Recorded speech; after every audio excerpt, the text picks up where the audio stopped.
Welcome to Soar Higher with Jason Ballard, a podcast developed for leaders by leaders to inspire you to reach your highest altitude possible by providing proven strategies, resources, and expert advice to accelerate your personal and professional success beyond what you thought was possible.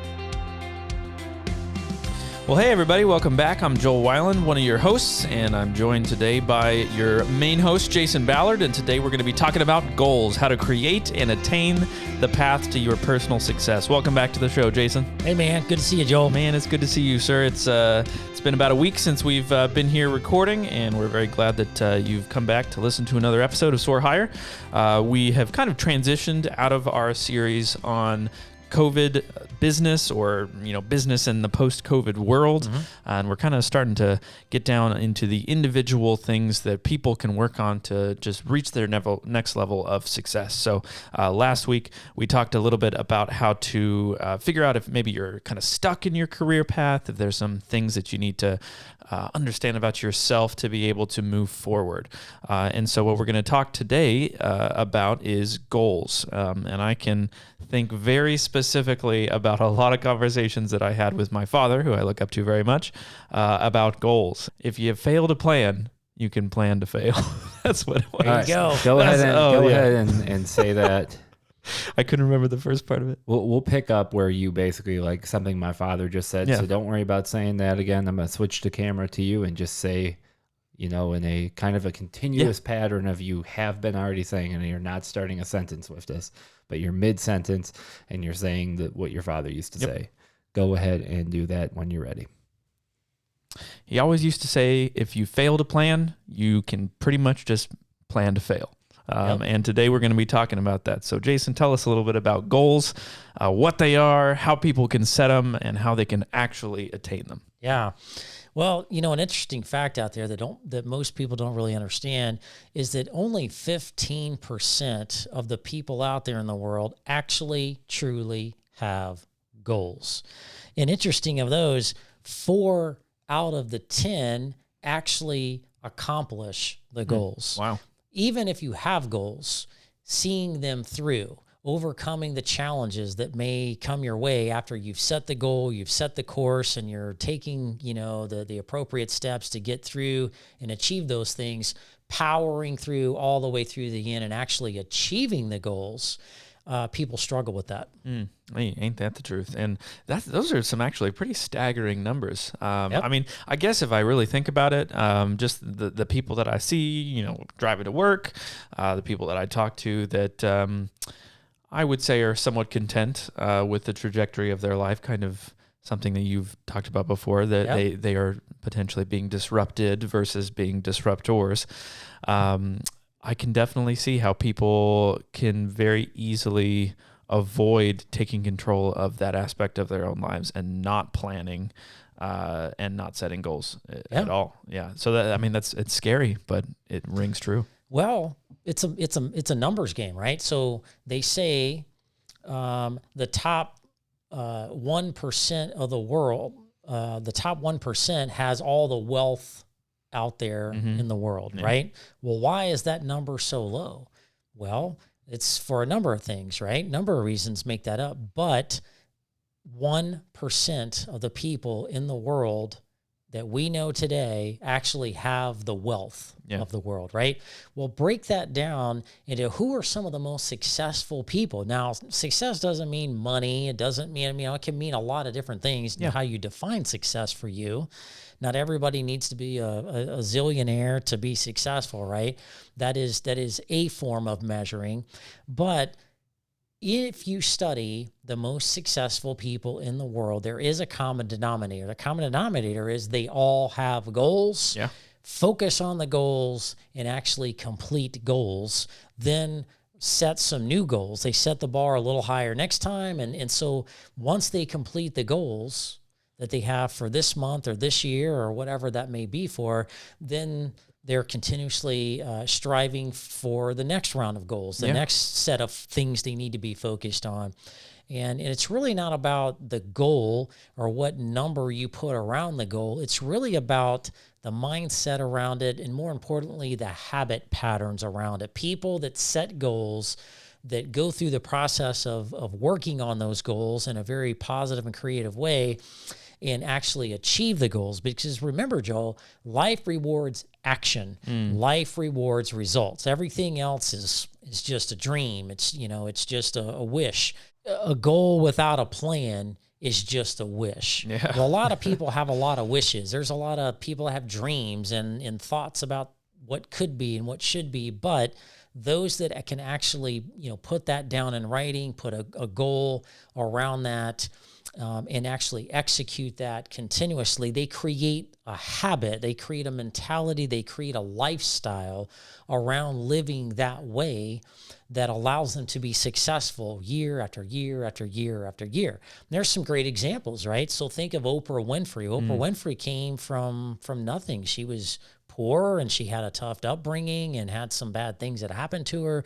And she went on to be, one of the most popular talk show hosts, most popular women in the entire world. She's iconic. Nobody anywhere on the face of the planet does not know who Oprah Winfrey is. I think she was also, again, not that this is the only measure of success, but she was the most wealthy woman there for several years. Yeah. There were talks about her, running for public office and all those kind of things.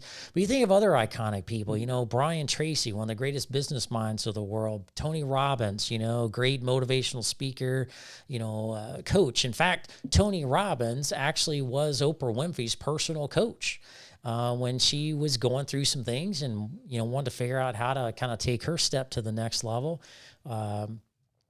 So you think about Tom Brady, think about sports figures and coaches and, basketball coaches and football coaches. Think about the most successful people whether they're in politics, whether they're, the neighbor down the road that owns a business or whatever that may be. The most successful people have goals. They create that lifestyle, right? The Rock, Dwayne Johnson, is one of the most successful people, generally speaking, that I know in this modern era, right? He's successfully from a health and fitness standpoint because he's, he works out. He gets up every single day at 5 o'clock in the morning and works out. He's successful in business. He's successful as an actor. He's successful as a wrestler and back when he was a football player. Everything he does, he ultimately is successful. Yeah, he has setbacks. Yeah, he has failures, but he learns, he readjusts, he has goals, and he's created a habit and a lifestyle around that. Yeah, and I think there's a misconception. I've heard some of my friends even say this, that success just happens to you. And yes, I will say that there's maybe 1% of that 1% that are just rich and famous because maybe they were born into a specific family, or they have a specific kind of personality trait that would only be able to attract that amount of wealth in a society like ours. But for that other 99%, there's something about those people that has led them to the level of success. And it's not just that they're good looking. It's not just that they were born into a specific family. It's because they set goals, measurable, attainable goals, and then they were willing to do what it took to make those a reality. Yeah.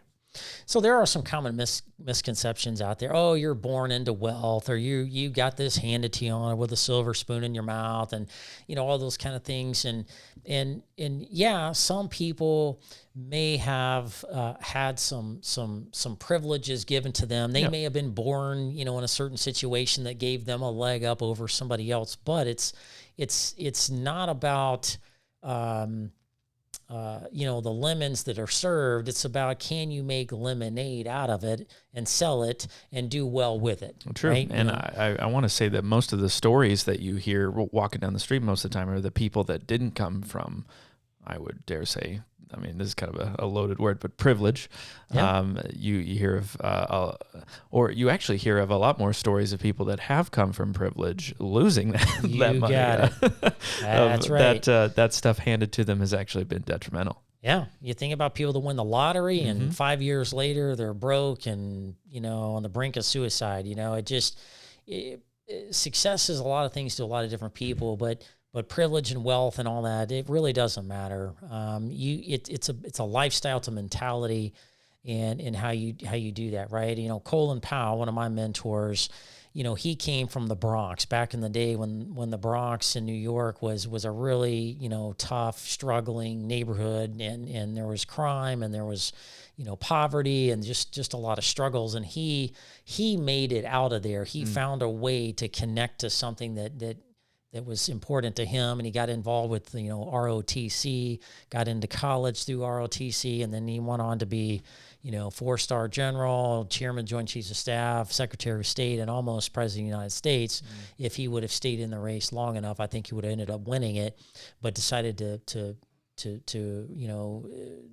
take a different course for the betterment of his family. What year was that? Oh, that was back before, right? I think it was after the Bush administration. Okay. So he was the Secretary of State for George W. Bush. And then as he was, they were teeing up, it was Obama and Romney. Yeah, Romney didn't do very well. and early on, Colin Powell was putting himself out there and was, debating and traveling a little bit. And then, about halfway through that, he decided that, he wanted to focus more on family. And I respect that. Yeah, absolutely. Again, your version of success can be very much different. Yeah, it just depends on how you define that, right? And so that kind of reminds me of a story, a friend of mine that had the privilege of meeting Bill Gates.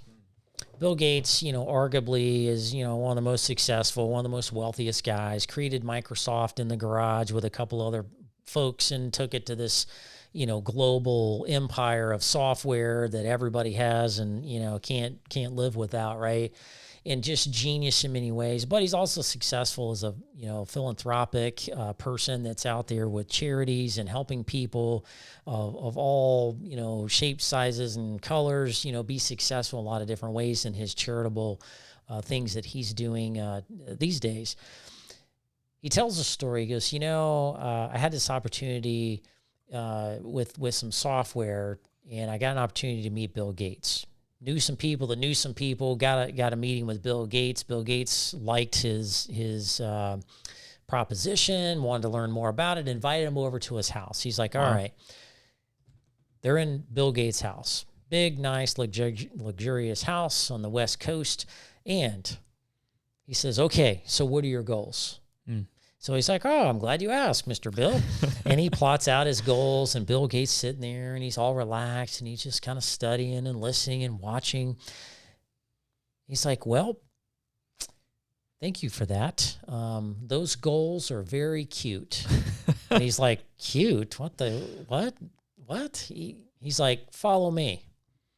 Takes him into another room. It was like a study room. A lot of books on the wall, like a little library, and in there were these really big whiteboards. A lot of words on them, a lot of numbers on them. Very detailed whiteboards. Bill Gates says, well, let me introduce you to my and my family's goals.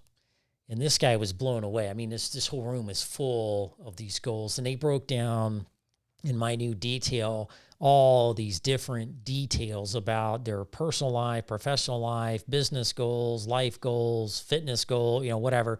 They had him, Bill Gates, his and his family each laid out their goals for the year in excruciating detail.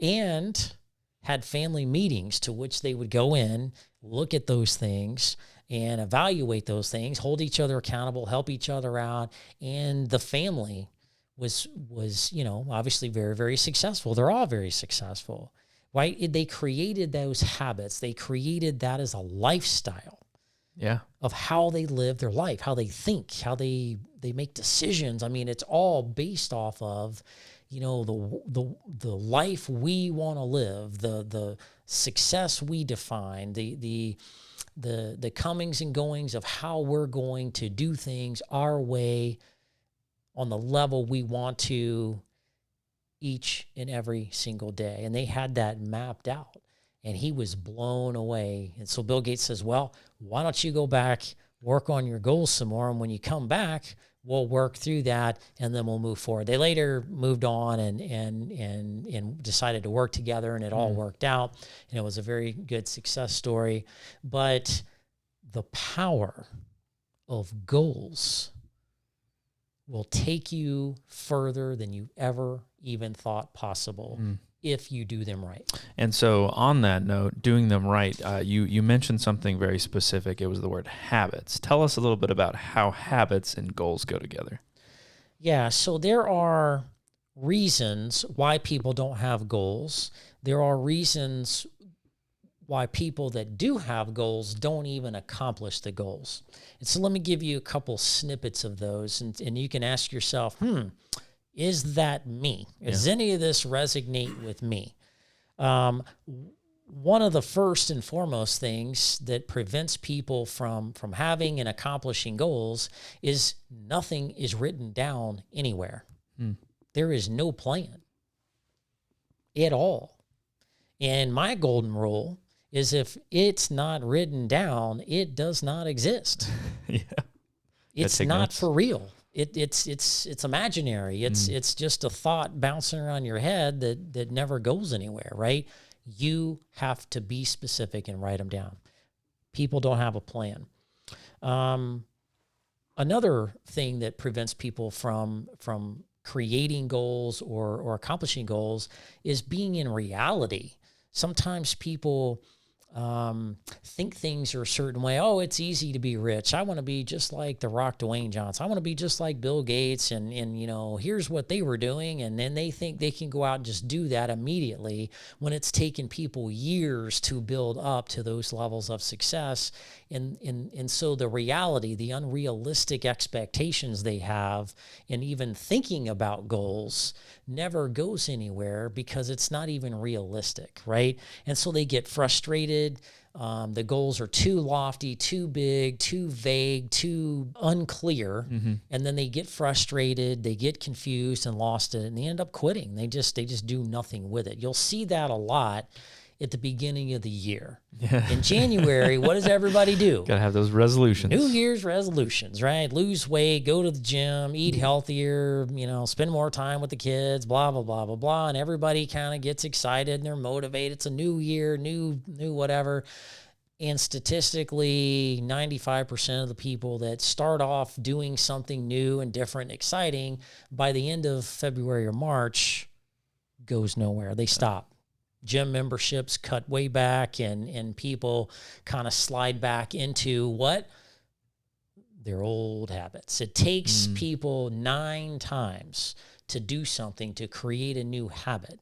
That's why goal setting is a lifestyle. It's a habitual thing that you do that creates habits that your mind and your body is in a cycle of doing. The other thing is people get busy and they don't prioritize their time. They don't prioritize, the things that would be a goal. Yeah. They just don't prioritize it, and they let the things around them in life control them and drive them, and then they run out of time, right? It's the old saying, if you don't invest in yourself first, you'll never have money to invest in your family, your house, your mutual funds, real estate.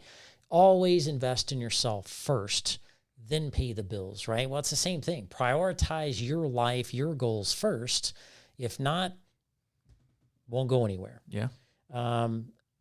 Here's a big one: procrastination.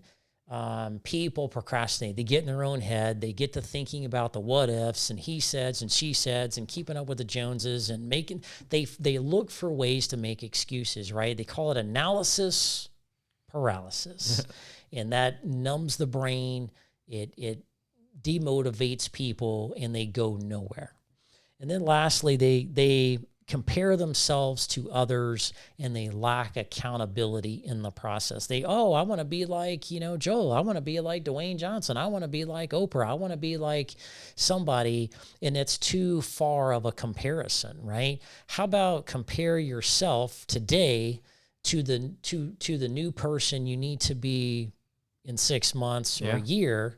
Compare yourself to yourself and what it takes to move you to the next level of your life, your next level of happiness, your next level of success, and stop comparing yourself to people that are on TV, that, what you see on TV isn't real half the time anyway. Be realistic and hold yourself accountable. Yeah, absolutely. And you have to, I mean, we've been talking about this a little bit, but define what your version of success is as well. And obviously right. it's easy to just cherry pick someone like The Rock or, Jeff Bezos or someone like that and say, oh, well, that's my goal. But there's a pretty good chance statistically that you're probably not going to be the first richest man in the entire world. So make those goals for you, not based off of the comparison of wanting to be like someone else. Those goals need to be about what is going to satisfy you in your life. That may be maybe not billions of dollars. That may just be a really good relationship with your children, or a satisfying job that makes you feel fulfilled when you go home. There's a lot of different definitions of what that success is. Tell us, Jason, because I love this discussion on goals. Tell us some just practical steps of how to choose and then ultimately to attain the ability to set and fulfill our goals. Yeah. One important thing about goals and goal setting and goal accomplishment is thinking about it in a very agile way, a very iterative way, progressive way. A lot of challenges that people have is they create a goal, and it's like climbing Mount Everest. It's a big, lofty goal, right? And so condition yourself to do it in an iterative, progressive manner. And I give you an example. Let's say you have a goal, and your goal is to lose 30 pounds. Are you just going to go out next week and lose 30 pounds next week or the week after? Not unless it's quite unhealthy. Right? Now, theoretically, you could probably do it if you figured out some ways to do that. Yeah. Go chase some trucks on the interstate and run until you fall over. There's ways to do it, but chances are it's not going to be healthy, and it's not going to last, right? Yeah. That's why people go on roller coaster diets all the time, because they go to these extreme measures, right? So what's really a smart, healthy way to lose 30 pounds? Well, do it in an iterative manner. Okay, so set the goal of 30 pounds over a 3-month period. So you lose 10 pounds per month. If you're in your career and you're wanting to grow and evolve and set goals in your career, maybe you take 1 or 2 classes at a time to get your master's degree. It may take you 1.5 years, 2 years to get a master's degree, but you're not going to complete that master's degree next week, right? Set iterative, progressive goals that you can, kind of eating the elephant one chunk at a time. The most successful people do it in those ways, all right? So let's talk about, how do you create really good goals? Yeah. Actionable goals that will get you results, goals that you can accomplish and be confident in and feel good about yourself and get on a roll of continuous accomplishment of goals that gives you momentum to just kind of barrel down the road a lot easier and a lot faster in life, and achieve more faster than you ever thought possible. Well, we're going to break those down for our folks here on the show. The first one is figure out the things you want to actually achieve. Define success for you. Is that X amount of time with your family a day? Is that X number of kids you want to have to create a family? Is that going on X number of vacations a year? Is that, you growing and developing in your career and achieving a certain title and a certain pay range in a certain period of time? Is that you being fit or slim and trim or losing weight or putting on muscle or whatever that is? What is that for you holistically? Holistically, right? What are the things that are important to you? Yeah. And just kind of write those out. What are my goals? What are the things I really want to achieve that I haven't achieved yet that's important to me? Number 2, identify the gap. This is huge. So if you write down the things in step number 1, which is what's important to me and what do I want to achieve, then where am I today? Yeah. There's a great tool that I give, my clients when I coach them that we're going to talk about on the next episode. It's called diamond mapping. It really allows you to break that down on a scientific level with quantifiable data that you can see, you can visualize, you can see, well, wow, that's where I'm at in my life. That's what I'm trying to achieve. Okay, how do we figure that out? How do we chart that course, right? And then number 3, start setting incremental goals around those things you're trying to achieve. Incremental as in you build into it. If you try to eat the whole box of ice cream at one time, you're probably going to get a brain freeze and not feel good, right? That's not a healthy way to do that, right? So I recommend SMART goals. Okay. What's a SMART goal? SMART is an acronym that when you spell it out, the S stands for specific. Okay. Be specific about the goal. So now we're talking about the components of the goal. We're breaking the goal down into incremental things that get into the level of detail and clarity that actually people can see, look at, and track and measure and actually know where they're at in this journey. That's part of the problem. People get lost in the journey, right? The M in SMART. M stands for measurable. You've got to be able to measure and track how you're progressing from week to week, month to month, year to year. If you can't measure it, you're not tracking it, it's not a real goal. Yeah. It's not a real goal. The A stands for achievable. Make it realistic. Set the bar where you're going to stretch yourself, but it's actually achievable. If I set a goal for myself of climbing Mount Everest in one day, unrealistic. You can be the first one to do it. Yeah. It's unrealistic. It's not going to happen. If I set a goal of, I'm going to be a billionaire by the end of the week, it's just not going to happen. So you got to be smart and think through this and be methodical through it. But it's got to set achievable goals that actually stretch you, though. Don't let yourself, set the bar low where it's like, I'm going to set a goal of going to the gym once this week. Yeah. Well, what's one day at the gym going to do for you? Set a goal of at least 3 times a week and start there, right? Yeah. The R stands for relevant. That's really important. Make the goals relevant. Make them related to a priority in your life. If you are significantly unhealthy, if you are going to the doctor taking a bunch of medications, if you are overweight, if you are struggling health-wise, why would you set a goal that had to do with buying a new car next year? Yeah. You can do that, but prioritize the things that are really relevant. If you're unhealthy, then start with the goal of being healthy. I had a client one time, still actually is a client. He runs a very successful business, but he's very much overweight, obese. And he's had a lot of health issues, got put in the hospital. When he got put in the hospital, it significantly halted his business. He is the center of the business. If he's not in the business really doesn't go anywhere.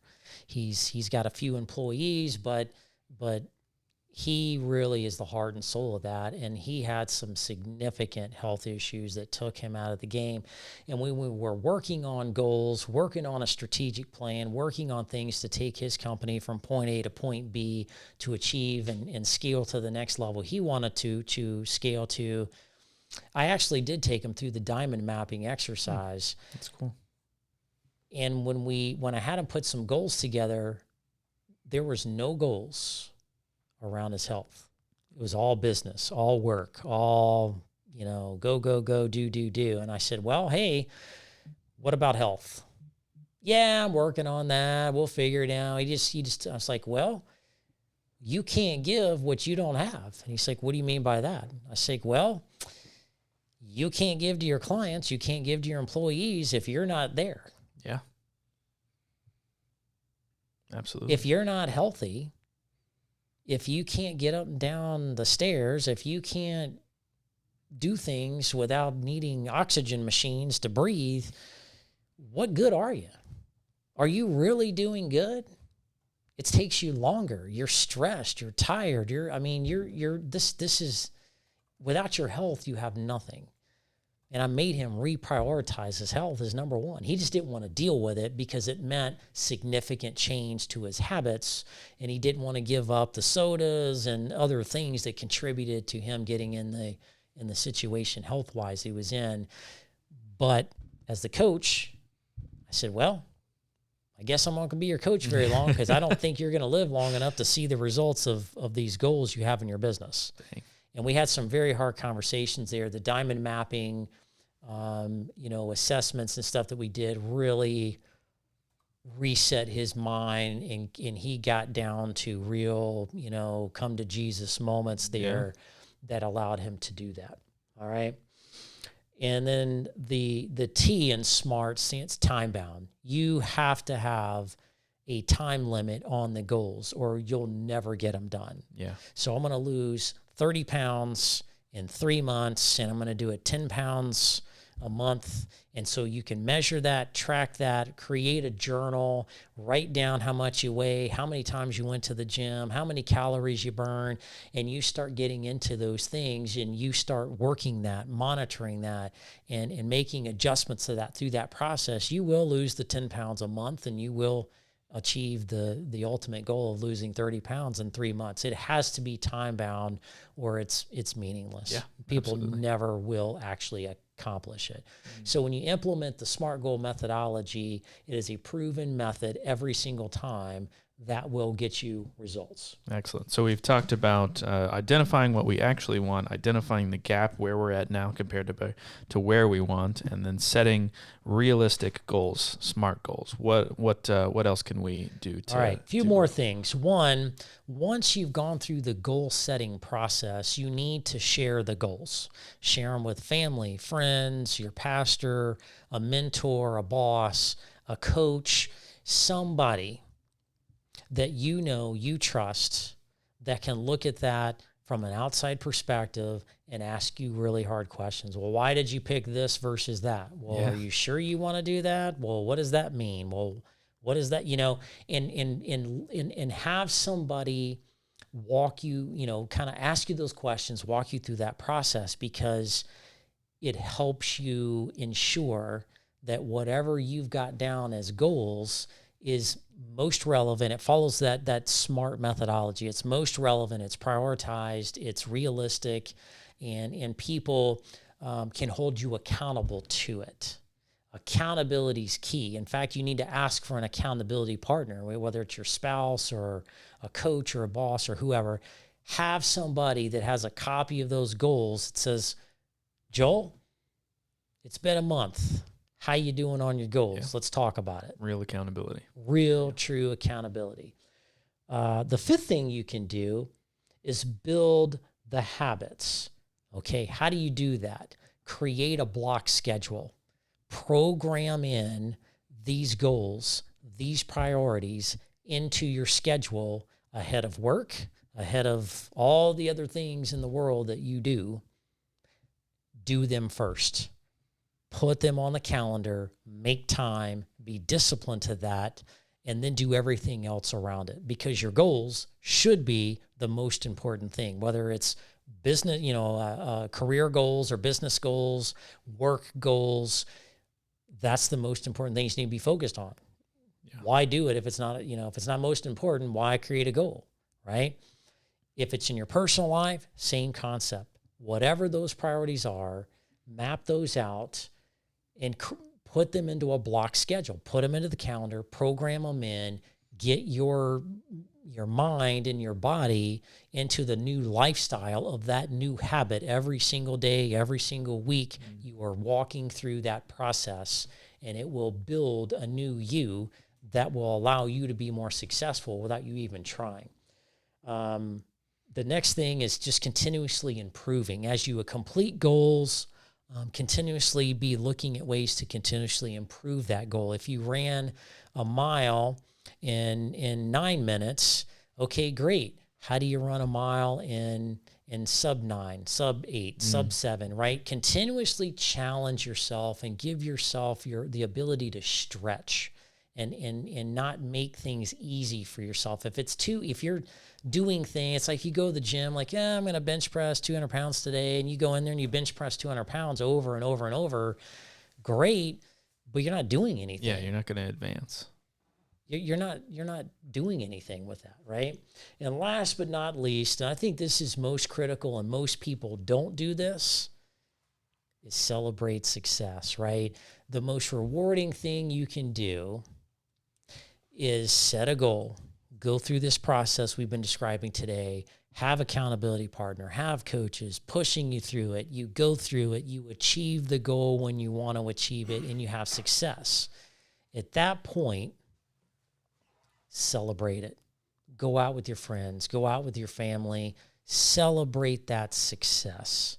Enjoy it, revel in it, and be proud of yourself for that. Most people either never achieve the goal and they never celebrate anything, which gets them frustrated, or they will achieve it and they the next day wake up, okay, what am I doing next? And they don't appreciate where they've come. They don't look back and say, wow, I have come 180 degrees, north from where I was before. Wow, look at the incremental progress I've made. Yeah. If you make 10% progress a month and look back over the course of 12 months, how much progress have you made? Well, those are excellent words, Jason. I feel like this is just a really relevant and measurable way to kind of decide if you are kind of floating aimlessly. I think most people know if they're floating aimlessly. Probably you can see life kind of passing you by. You can see potentially other people around you getting promoted to the jobs that you want. You can see just accolades from your supervisors or mentors going to other people. And there may be a chance that you just don't have the correct goals, that either your goals are too unrealistic and high. You're trying to become Bill Gates by next weekend. You're trying to make your first $1 million overnight, unless you were, randomly investing in a couple terrible stocks, in 2020. I know a guy that made $40 million in one night, but probably lost it all in the last couple weeks in the stock market. Like that stuff just doesn't happen. One of my mentors that I really respect, I was having a conversation with him the other day, and he kept just saying, like, there's no shortcuts. Like, there's really no shortcuts. Like, these goals are not going to just happen overnight. I think it's so important to realize that habitual action and prioritization lead to these goals actually becoming a reality. There are no shortcuts. That's right. You're absolutely right. There's an old saying by Earl Nightingale: people with goals succeed because they know where they are going. If you know where you're going, you've got that GPS set, you know what it takes to get there, you've laid those goals out, and you've got the passion behind it, you've got the accountability behind it, and you start creating those habits of getting in that car and driving that course every day towards that to-be state on the GPS map, you will accomplish it every single time. And so if you're stuck today, if you don't have goals, why don't you have goals? Yeah. What's holding you back? What reasons do you have for not having personal and professional goals? Everybody should have goals. Everybody should have partners in helping them in life achieve those goals. And if you don't, then you need to reach out. You need to contact, us or somebody in your social circles that can help you with that. You can change your life today. Goals change your life, period. Get some goals. Reach out if you need some help. We'll make time to help you as well. Absolutely. Well, thank you so much, Jason, for those wise words. And thank you, everyone, to listening for another episode of Soar Higher with Jason Ballard. We would really like to hear about your goals. And so if you've got some success stories of some goals that you've set, some success that you've seen come directly from those goals, please reach out. We'd love to shout you out here on the show in a future episode. If you're looking to subscribe, please smash that subscribe button on wherever you get your podcasts. All of our other social links will be in the show notes. Please like and follow us on the interwebs. And of course, if you're interested in learning more about Jason and his work as a business and executive coach, please visit soarhighercoaching.com. And we're again thankful so much that you're listening, and join us again next week as we provide more insight on how to overcome the latest business and career challenges people are facing in the workforce today. Thank you so much.